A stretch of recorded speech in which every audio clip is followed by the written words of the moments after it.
Hello and welcome to Japan Expert Insights and our Wednesday morning room with Tim Sullivan and me, Maya Matsuoka, as your hosts and moderators. In this podcast, we welcome comments, questions, and opinions. So if you haven't done so yet, join us next time on Clubhouse. In the meantime, you can find us at japanexpertinsights.com and our YouTube channel, where we upload all the conversations on Japanese politics, business insights, and Japan's role in the Indo-Pacific region. Well, it's 8 o'clock, and Maya, would you like to kick off this room? Yes, definitely I want to do that. A very brief introduction of Binati Shet. We have had her once before, and we talked about anime when Binati also talked about the topic in defense of anime. Today, however, we are going to dive a little bit deeper than before, and we are going to talk about anime, bridging philosophy and pragmatism. And Binati, she wrote an article actually yesterday. I'm going to share the link of that article a little bit later in the comment section here. So please feel free to save the link or click on it and go and have a look at the article. It's an incredible article. And as I wrote yesterday on LinkedIn, we're very happy to have Binati with us today because she's the one and only. Incredibly intelligent, a great thinker, and I would say also a great educator. But well, she is a writer, in fact, and of course, when you have a look at the article, you will understand how good a writer she is as well. So, Binati, without any further ado, I would like you to start. So, let's talk about philosophy, pragmatism, and anime, of course. We can. I believe that we'll touch a little bit upon manga as well, but however, let's start. Absolutely. And I think the last time it was so much fun having people jump in at the end. I think it was at the latter part of it. And this time I'm thinking, people can get involved from the get-go, because the best part of philosophy, and in many ways, the best part of anime communities, is there's so much discussion around everything. Like the hairstyle of the character changes, sacrilege, let's discuss it. The voice actor changes, let's discuss it. Very similar to what happens in philosophical circles too. So it would be great to have people jump in and talk about whatever I have blood on, because essentially this is my interpretation. And when I go through a lot of these things, I'm mostly interlaying a lot of my drama on it. You know what I mean? So it's probably not what the anime is trying to say, but that's how I interpret it. And so, yes, absolutely, having more discussion points makes it much more pragmatic, no? Anywho, so go ahead, Maya. No, I wanted to agree with you that having more pragmatic points is actually, it makes it much more interesting. So I'm sorry, I didn't want to interrupt you. To everybody, I'm sharing the link to Binati's article in the chat room now. So please have a look at it. Binati, go ahead.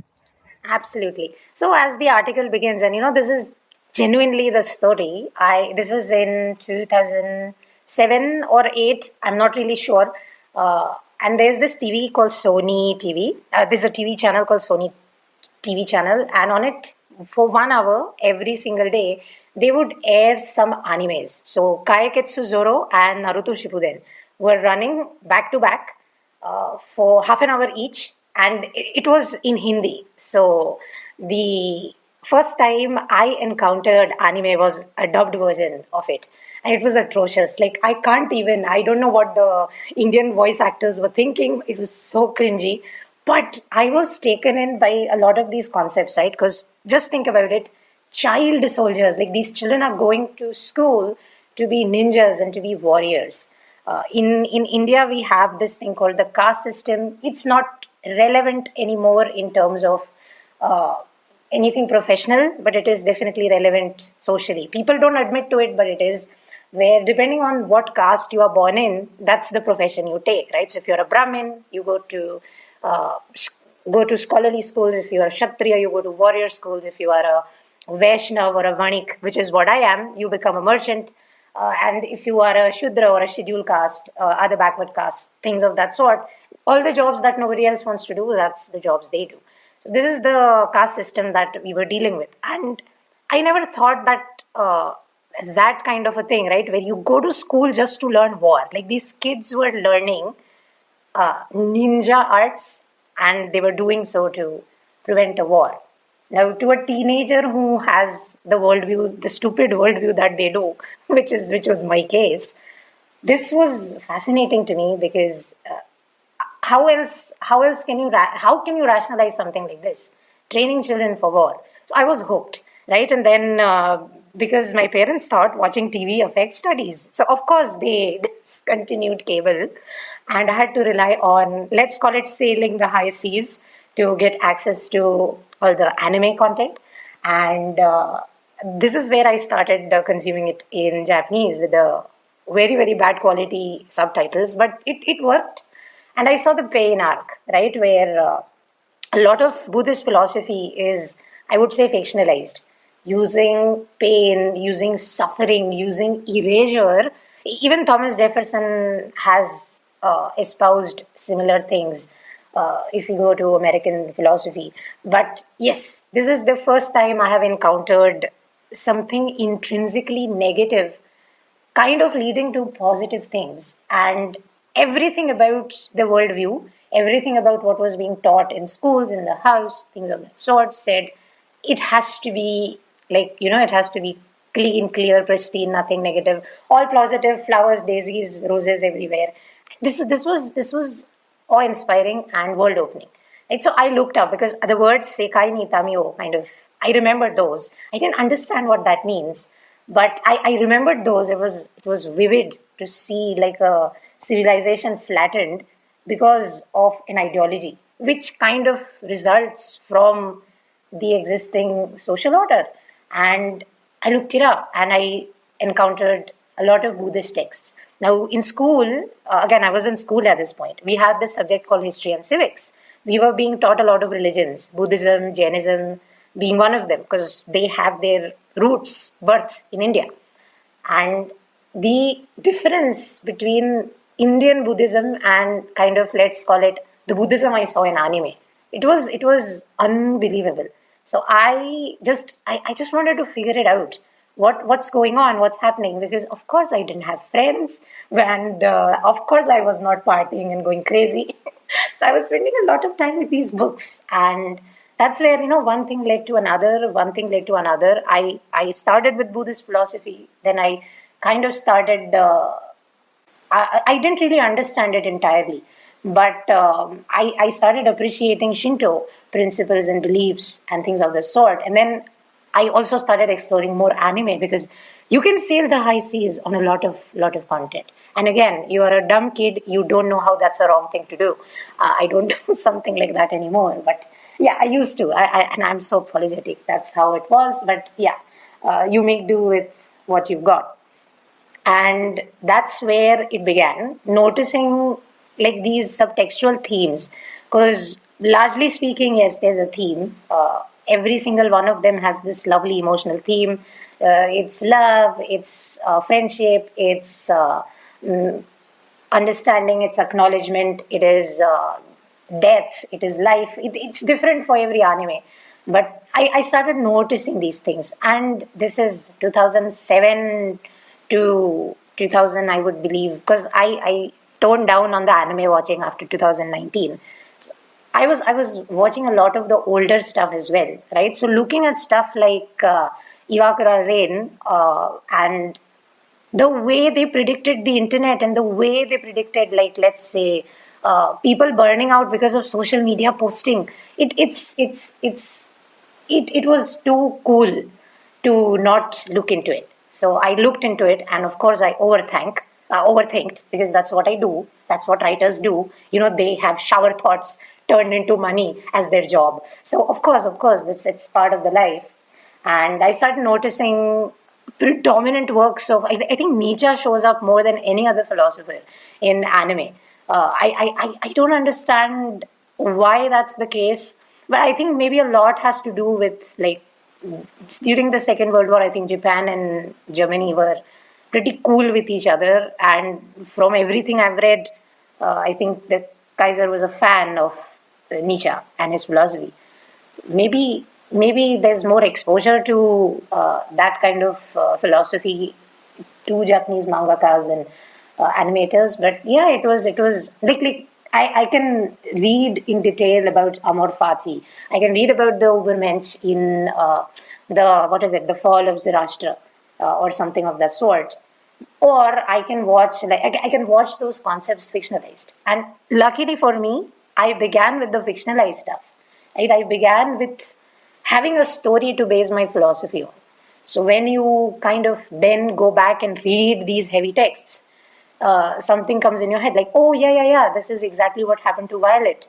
When instead of resisting and trying to erase the path, she surrounds herself with like these incredibly persistent people in the face of war, and she chooses to accept instead, which is Amor Fati, right? So it became so much easier for me to understand philosophy.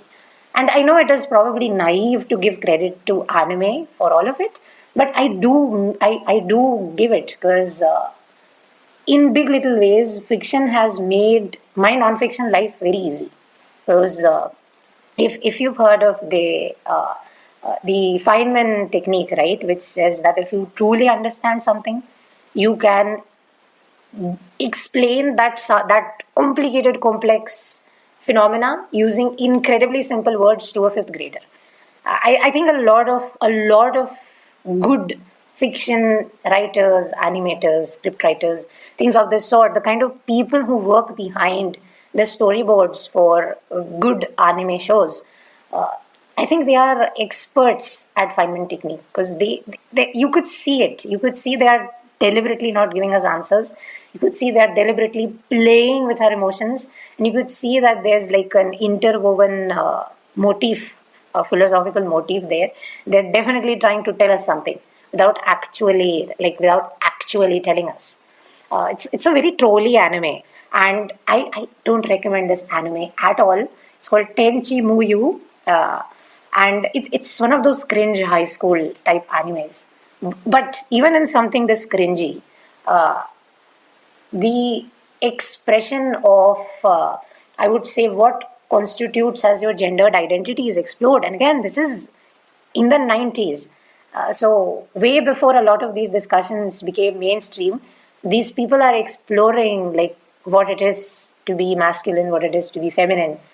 Can the body transcend these things using like Deus Ex Machina type logic? But it's to someone who's younger and who is trying to make sense out of these heavy concepts you see in academia, which is what a lot of philosophy is. Something like this is a good starting point. And I had that with anime. I had that with books, right? And so it was a blessing in disguise. Now, does anyone have anything to say so far? Because I feel like I've been talking for forever. Thank you, Binati. Yeah, I was listening to you and I was thinking, it makes so much sense what you just said that for young people who don't have enough experience in life, it is, anime actually presents that depth of, or actually it makes up for the experience they don't have. So, and because personally, I studied philosophy, a little bit of philosophy in university as well. Nothing in depth anyway, but as you say, some of the concepts were really difficult for me to grasp. And that was, I believe, part of that difficulty came from my lack of life experience. When you start studying that, at the age of 19, it's really so difficult. First, to me, it was difficult to concentrate, of course, and to imagine what those people were talking about. And for every philosopher out there, basically, they have built their philosophy on their personal experiences and perceptions of life. So, yeah, I can see how actually anime breaks down those concepts, or probably gives you, let's say, the experience that you didn't have before, so that you can understand what those guys actually talk about. Thank you very much for making that bridge, and mentioning it. And of course, I invite everybody who is in the room to join us here if you can talk now, either now or later. And in the meantime, we can continue if you don't mind, Binati. Tim. Yeah, is it okay? Yeah, I just wanted to build on that, on your point. I like the idea that Benatti presented, where the anime is kind of like a gateway into deeper stuff, and it's fun. So it's a nice hook to get younger people into some of these deeper concepts, right? And as you said, Maya, I did the same thing when I started studying philosophy. It was a struggle because they're throwing all these new words at me that I didn't understand. I didn't. No one ever talked to me about existentialism or pragmatism or any of that.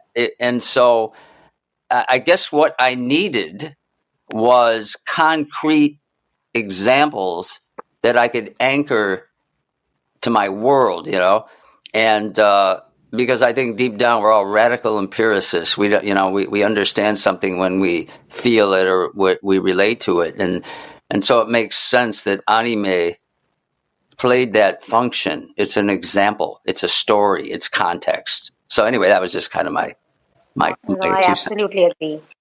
I absolutely agree. And this phenomena was observed to work very well for Harry Potter. If you remember, and like, I think all of you in the room are older in terms of like knowing what was going on when Harry Potter kind of burst into the scenes. The books were not that popular initially. They first after the first movie came out is when the books kind of went absolutely viral, so to speak, because people saw the movies, they saw the TV, like they saw the actors, they saw Hogwarts, and they saw what the wands look like, and they saw like the version of witches and wizards that was being presented with their own eyes. And then when they read the book, it was like immediate connection because you're picturing Daniel Radcliffe, you're picturing Alan Rickman, you're picturing all of these humans, all of these sceneries that you've already seen. So it becomes easier to imagine a lot of the gobbledygook that's been going on, right? And because of that, you are able to focus on a book that is essentially about, largely speaking, death. So that I think anime and manga do it very, very well.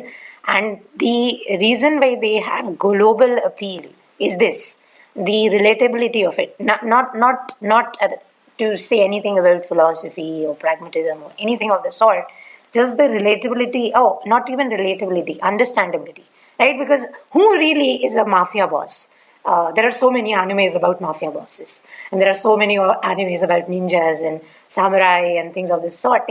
Who out of these billions of people that watch anime is relating to that? None of us, right? But we still understand it. We still understand a lot of the way things end up happening. And I think this is the power of good storytelling, where the creators have so much empathy for their audience.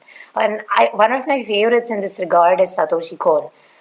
If you look at his characters and you compare his characters to the characters created by others, he has this knack of creating not so pretty characters, right? You have the facial structures are not, let's call it, conventionally attractive.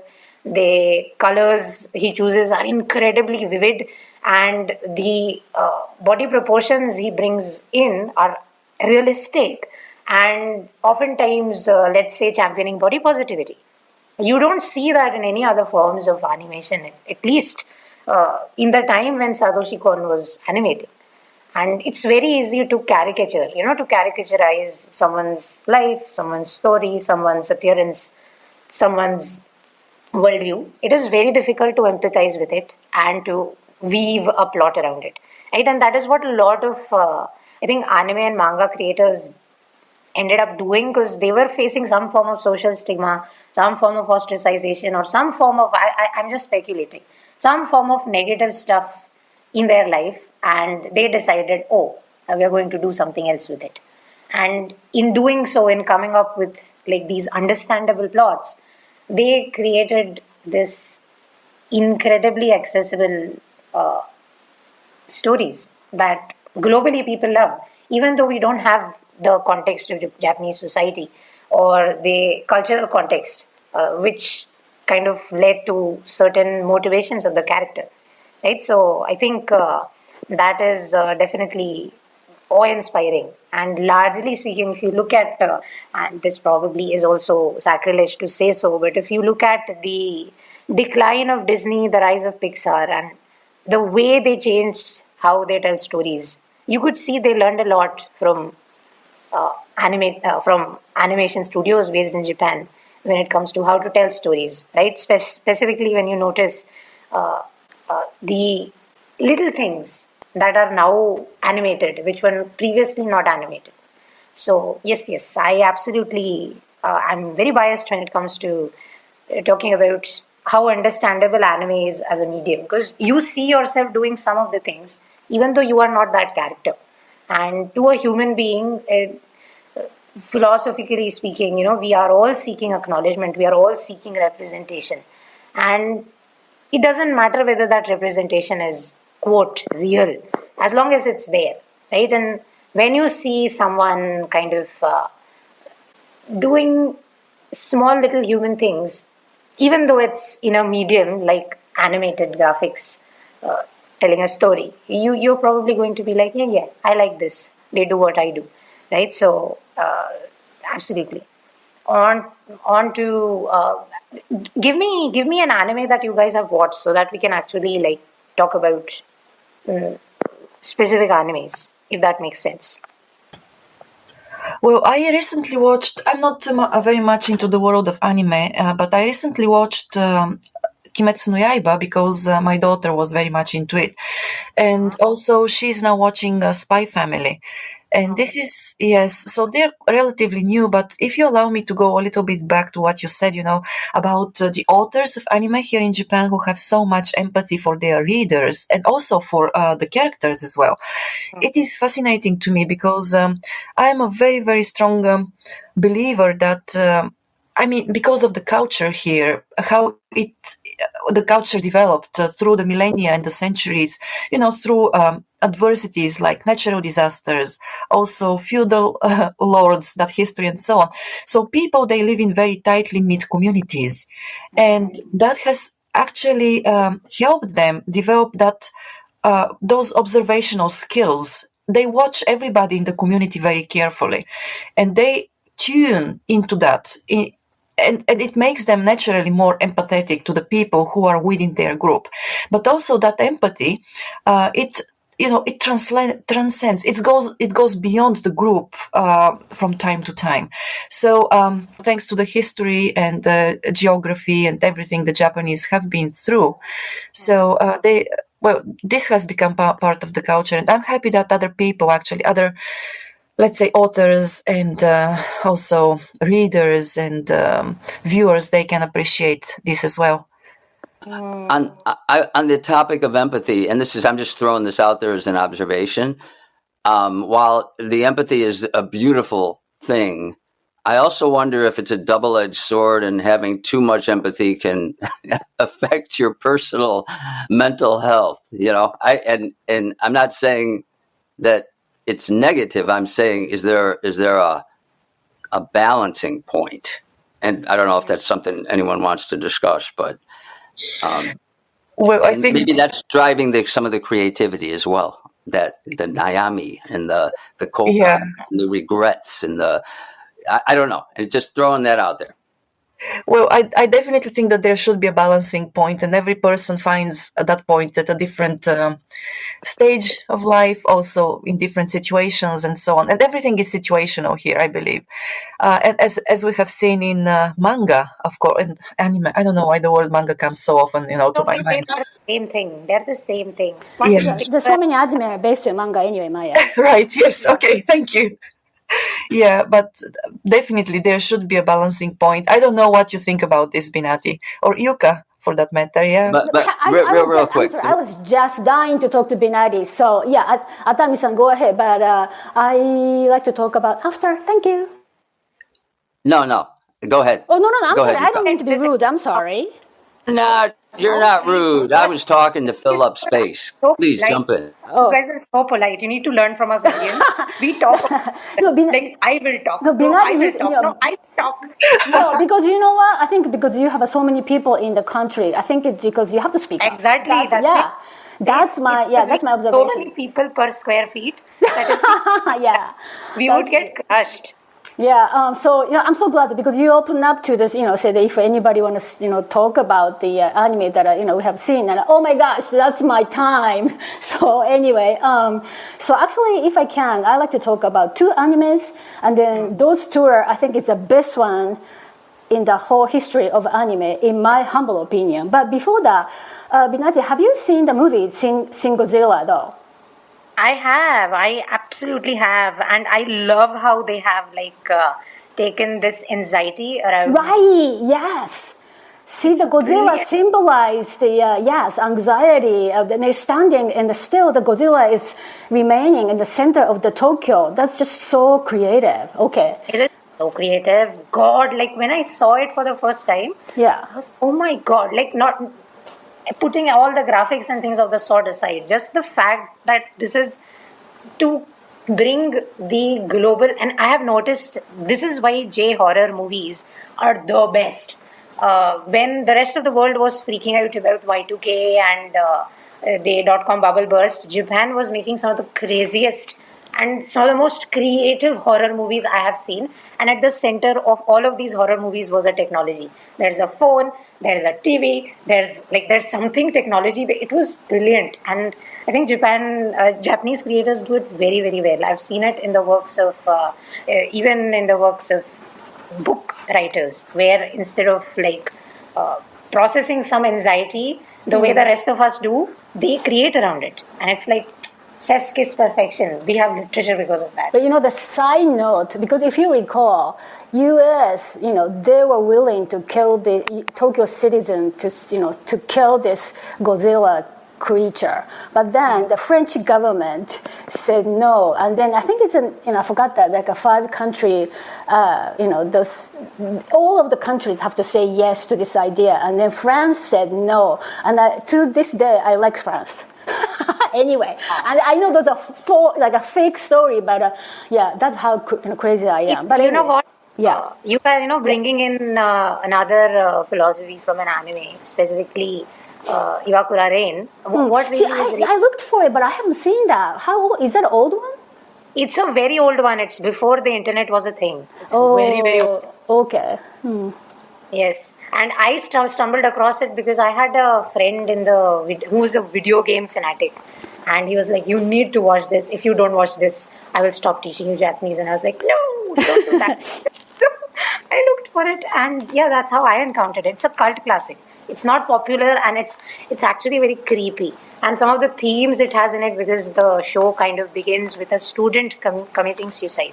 And then the Lane character receives a message from the student who's already dead. And the student's soul apparently has merged with the wired. And that's how she's messaged. It's such a trippy theme.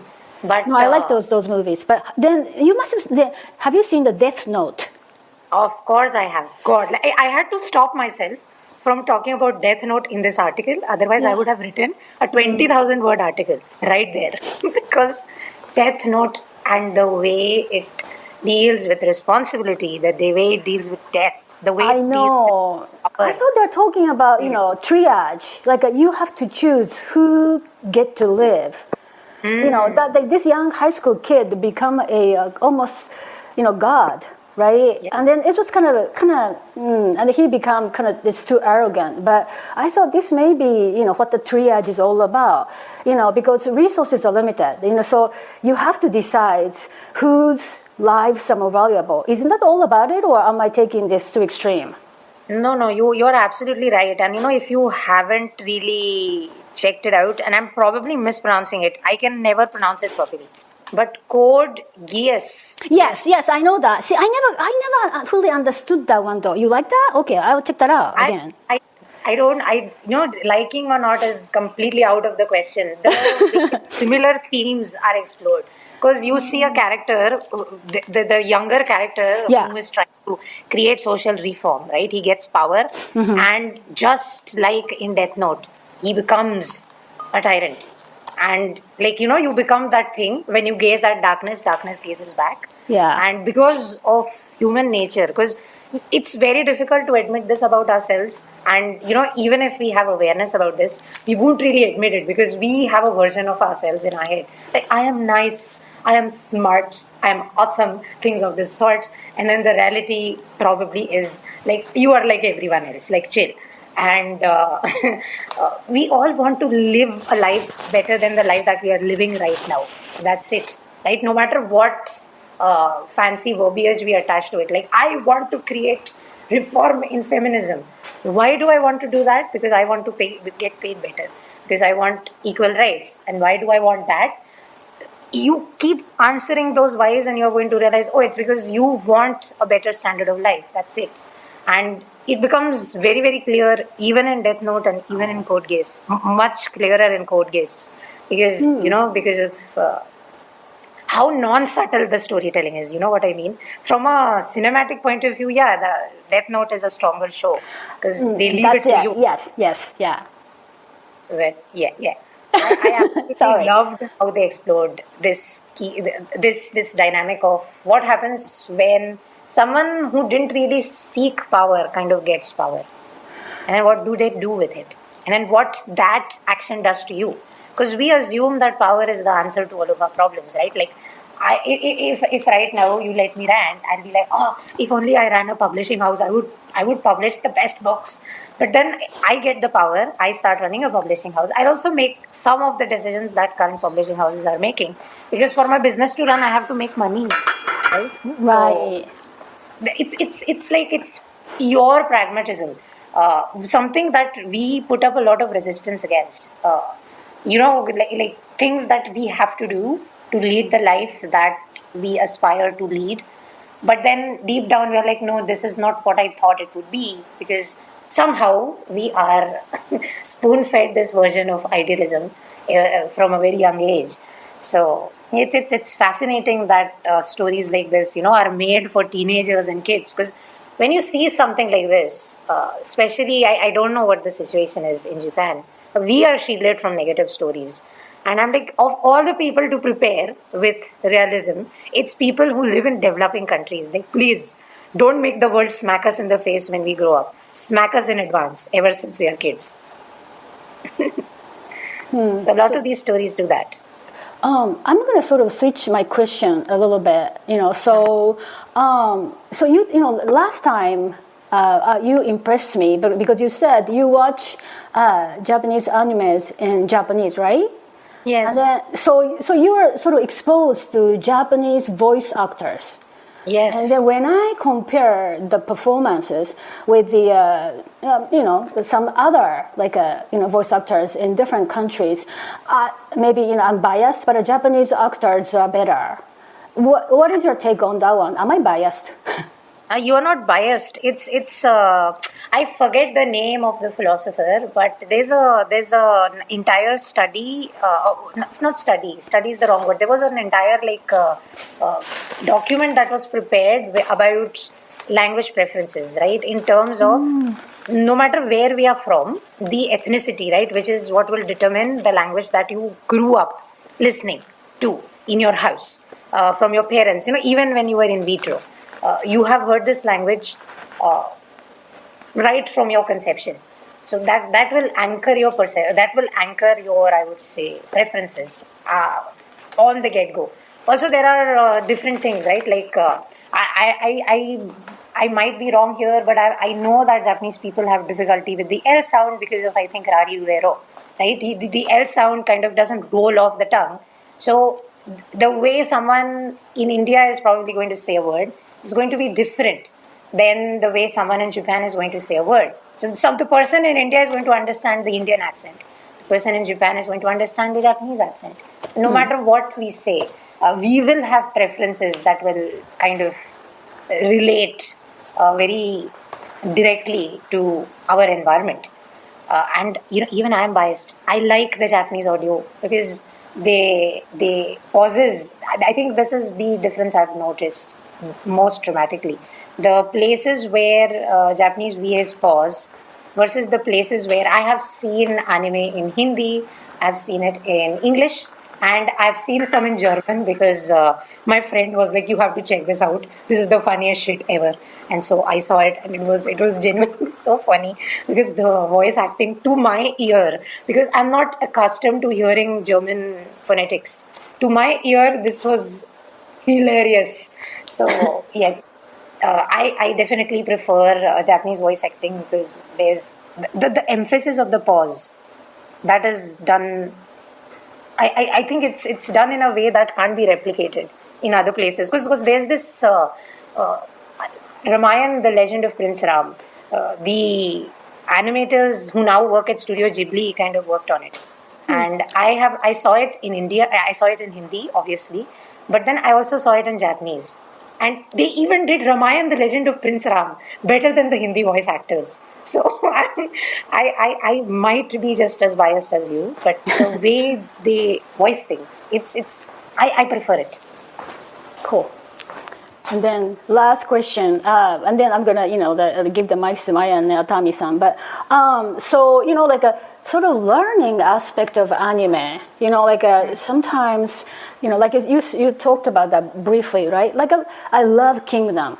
Kingdom is still going on. To me, Kingdom is the best anime on Chinese history. And there seems like there is some, like a exaggeration of some fact. The anime tend to sort of, idealize the characters. However, so do you think, I mean, sometimes and in Dr. Stone, I don't know if you know this show, but I learned how that, they created the salt, how those instant ramen was made. So it was kind of cool to me. But what do you think of this, teaching aspect of anime? I genuinely think, and I probably am once again being naive here, but stories are a great way to learn things, right? Specifically, ever since I was a kid, I was taught the things that I vividly remember with stories, like how to remember the months of the year, saying Jafe Maya Me Juju also on a D. This makes no sense, right? But then it's how my parents taught me how to remember January, February, March, April, May, So I think using an accessible medium to teach things is always a great idea, because anyway, kids are going to watch TV. Uh, Adults are going to watch, like the amount of cartoon that is consumed by adults. I think adults watch more cartoon than kids do. So people prefer the medium as is, right? So there's no resistance to the medium. So why not explore using the medium to educate people? Because a lot of I don't know whether you've seen it, but Kurlegast, it's a YouTube channel. They do some of the best animated explainers about the universe and things of the sort. It's brilliant. There's TED Ed. They also do great animated explainers on things. Another I'm not remembering the name exactly. It's not 100% animated, but they use a lot of, let's say, GIF images from other shows and things of the sort to talk about complicated things. I think they're called Aperture or Just an Observation. I forget. I don't remember exactly. But YouTubers are doing this. They are using animation to uh, teach things that are difficult to teach. I remember learning something from an image. I was exploring the world of quantum mechanics, right? And I was on a subreddit, and I was absolutely getting, I would say, my brain boiled by the many worlds interpretation. And I was like, okay, it makes sense in a Marvel or a DC comic, but like scientifically, this does not make sense to me. Please explain it, blah, blah, blah. And someone drew a diagram and they sent it to me on the Reddit chat. And it made sense. It made absolute perfect sense from that point on. So if one image could do that, take an animation which is nothing but an image moving at a specific frame per second, something as complicated as speaking of Richard Feynman again, if you look at his QED, quantum electrodynamics, the thing that he won a Nobel Prize for, uh, he also is popular among students around the world, because unlike other Nobel laureates, when he explains QED, you actually understand it. You don't go, oh my god, I'm such a dumbass. You go, oh my god, this is genius, right? So I think using these kind of shows to create education is always a great idea. I'm incredibly incorrect in saying what I'm about to say, but when the imperialist Japanese army was planning to do some of the things that they ended up doing, they used, I would say, propaganda paintings, right? There's a lot of them. Uh, I don't think they're displayed, but I have seen chatter of it. I've seen images of them where these propaganda images were kind of, let's say, used to lure men into sign up to war, to go to war, right? So if you can use a medium to create chaos and anarchy, you can use it to educate, and you can use it as the silver bullet, right? Because at the end of the day, education is a silver bullet. It kills every werewolf you throw in its way if it is done properly in an understandable, accessible manner. I love the way you talk. I mean, you say it's accessible medium, and then, but by the way, let me just ask you and make sure that I understood. You said there is a propaganda in like a illustration to. Yes. Really? There are. In Japan? As I said, I'm probably wrong in saying this because I got this information from like these communities, right, which discuss art, and a lot of these communities tend to be Western. So maybe the information is presented that way because it was an Allied versus Axis thing. So I don't know this for a fact. This is something I have heard. This is something I've seen. They have shared prints and things of this sort. And yeah, I have never talked about this with someone based in Japan. It's completely based on cyber conversations, hence the disclaimer. I might be absolutely. No, it stays a room, I think. Yeah. But anyway, no, I'm just curious about that. No, I never heard of it. So, and I'm not like the Japanese history, I'm very naive about those things. So, no, I'm glad that you mentioned it. Thank you. And I talk too much. Thanks. No, you definitely don't talk too much. I really enjoy having this to and fro with you. In India, we definitely did this because this I can say with surety. We had a lot of the Indian freedom fighter movement was arranged by using the arts. And there were like these periodical newspapers that would go out sneakily across the country. Because again, printing is expensive, right? So you have to ensure that it is. So same copy would circulate in the entire neighborhood.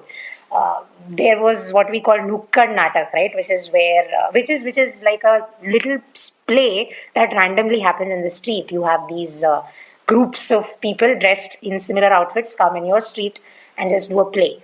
You had all of these politicians very smartly kind of share stories, very specific stories with altered details, right? Think Rajnikant and RRR type miracles being performed by actual human beings does not really happen. But when you hear about it, you're like, wow, people like that exist. And again, this is before 1947, right? So we used Indians back in the day effectively used propaganda to get people to unite, to kind of put up the resistance to let's say do the non-cooperation movement, to do the satyagraha thing, and to, let's say, annoy the Britishers into leaving, into becoming a liability that they just leave us alone and go away.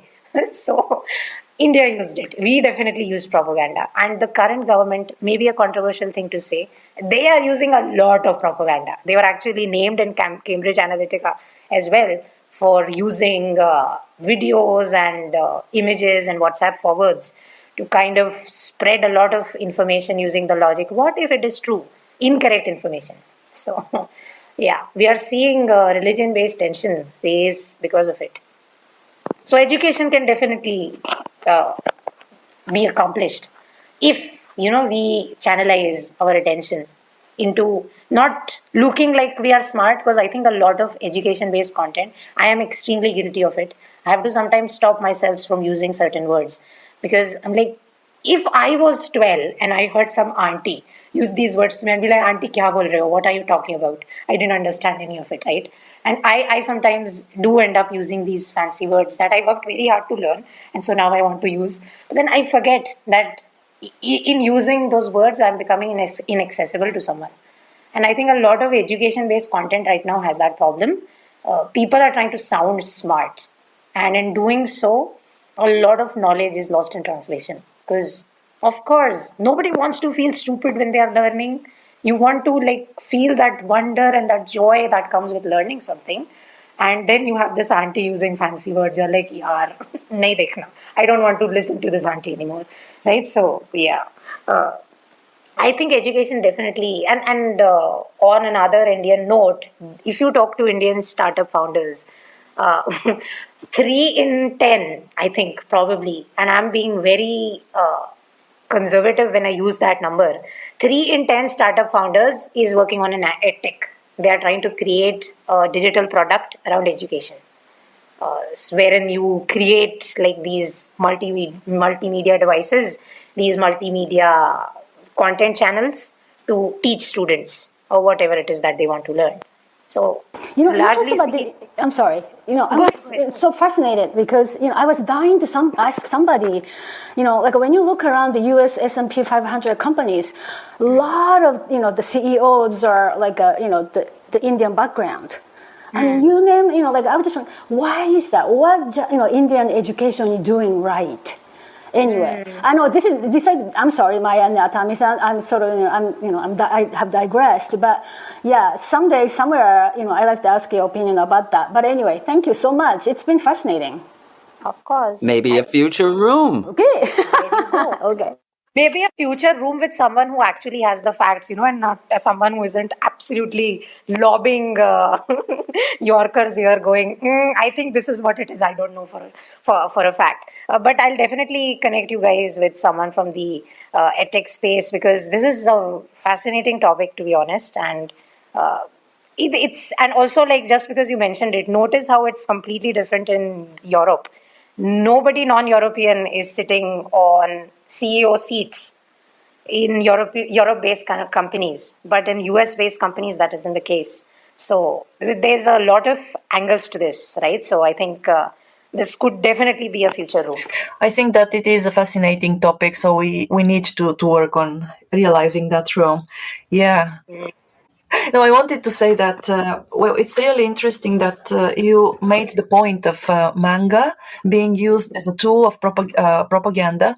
I think that, of course, just like everything else, the language is a tool too, and manga and anime, they are all tools, and we all have to be very careful how we react to those, the concepts that they convey and be critical of the ways we actually when we are exposed to them Absolutely. because yes, they can be great when they are actually trying to achieve good purposes, but at the same time they could be dangerous.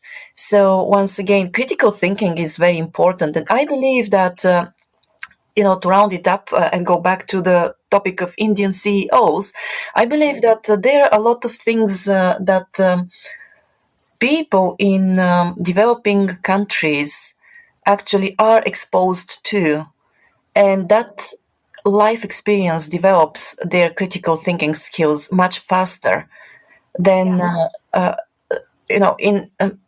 in other, let's say, developed countries. Probably the convenience of life is different, and it just helps you become more critical of what happens around you, what you hear, what you see, and so on.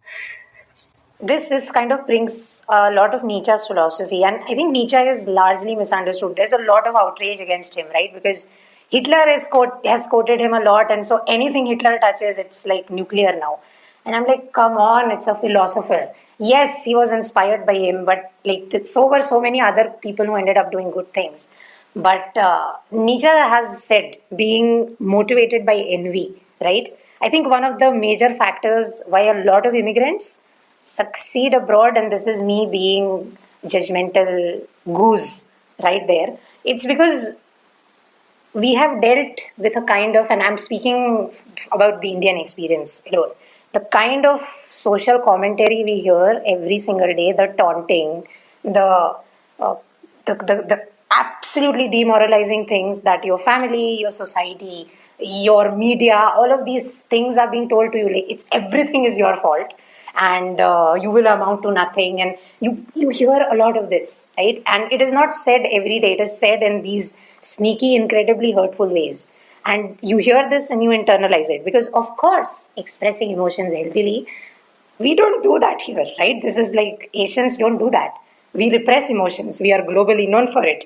So you are dealing with this, and this kind of thing grows in you. Someday I'm going to shut each and every one of you up. It motivates a lot of us. I, personally speaking, I am motivated by spite, because someone told me I have an engineering degree and I put it aside and pursued my literature career. Someone in my family said the most obnoxious thing, and I remember every single moment from that, I would say, day. And it drives me, because now every single time I meet her, I'm like, here, take some money because I have a lot of it. So there you go. A lot of us are motivated by uh, proving ourselves for once, because many times, yes, intrinsic motivation is a thing. You are motivated by your inherent desires, but you need that extrinsic acknowledgement that what you are doing is great. Getting a lot of international acclaim, getting a lot of money, getting followers, things of this sort, it's acknowledgement that a lot of us didn't receive. And that is what drives, I think, a lot of Indian people to be absolutely cutthroat in every single industry that they enter into, because literally we have heard so much taunting growing up. You get 98% marks, because here it's compulsory. They cut 2 marks for language. So you don't get full marks in language ever, even if you make no mistakes. It's a rule type of a thing. You get 98% and your parents still scold you, going, why did they cut your marks in language? Why could you not invent language? I mean, what am I supposed to do? Right? So almost everyone grows up in middle class India, at least, grows up like this. And then you see like this dream, right? This dream where if you solve their problem, they will pay you. If you solve their problem continuously, they will promote you. If you do that continuously, they will give you a citizenship. People just go. They forget everything about their life and they just go and they work. They do overtime. They forget work life balance and they make it. It's incredibly toxic, the whole thing, but it works, right? It works. It shuts the right kind of people, and it maybe starts changing the dynamic, right? Because noticing older Indians versus younger Indians, you will see the younger ones are much more polite in terms of what they say to each other, because they're like, yeah, no, we don't want to do any more emotional damage. हमारा बहुत हो गया, like we are damaged enough. So yeah, I think that is my interpretation there. Why we succeed? Nietzsche's motivation by envy, motivation by spite, motivation by something negative. Because nothing drives you more than proving someone wrong. Well, that's really interesting to hear because, that's the very first insight I hear into that whole topic. So, yeah, indeed. I mean, that was great. Yeah, thank you. Yes, that was great. Yes. But I can see how and why envy and spite can motivate people, really. So, yeah. And as long as nobody else around is damaged, I mean, like there is no physical harm or psychological harm, probably that's not such a bad thing. But of course, I mean, I have no experience in that society, so I cannot say things lightly there. No, yeah, no, I think there definitely is damage, right? Because once you do it, what then? Once you have attained that thing that you set out to attain, which is why a lot of we call them, that it's probably not a nice thing to say, but we call them ABCD over here, which is American born, confused, Desi. Desi is like Indian people. This is the word we use for Indian people in India, Desi. And they struggle with their identity. It's very sad, to be honest, because you have been motivated by something all your life and you have achieved it. Because yeah, maybe the speed with which a lot of these people progress in their careers, because of how hardworking they are, it comes to them earlier. What then? What do you do afterwards? Because you have spent all your life chasing this one thing. So a lot of mental health is ruined because of these kind of things.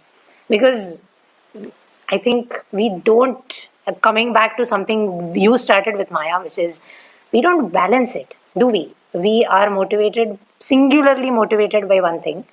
even if it is positivity, even if it is negativity, that singular motivation is what ruins it.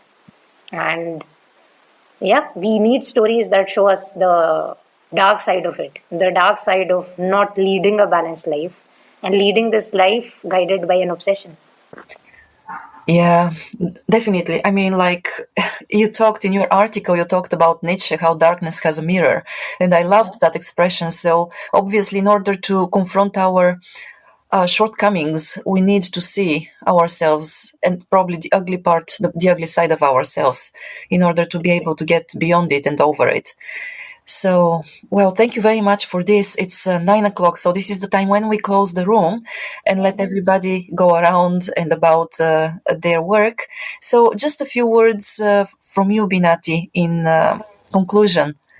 In conclusion, yes, don't be judgmental with the medium of content, with the content delivery system, right? Because you can learn about philosophy in unexpected ways.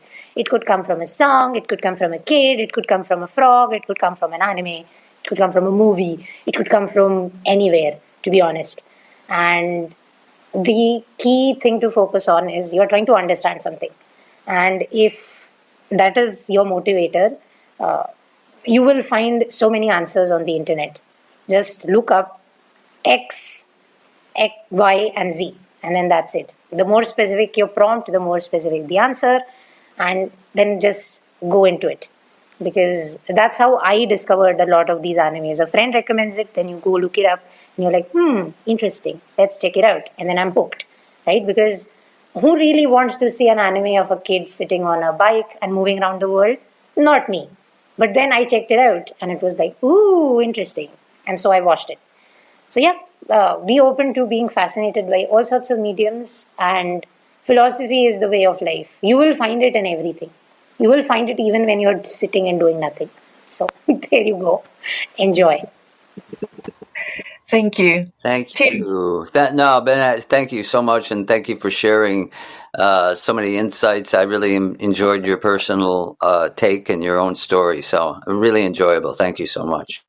Yes, I enjoyed thank you it. for You don't beat around the bush, and I loved it. Thank you.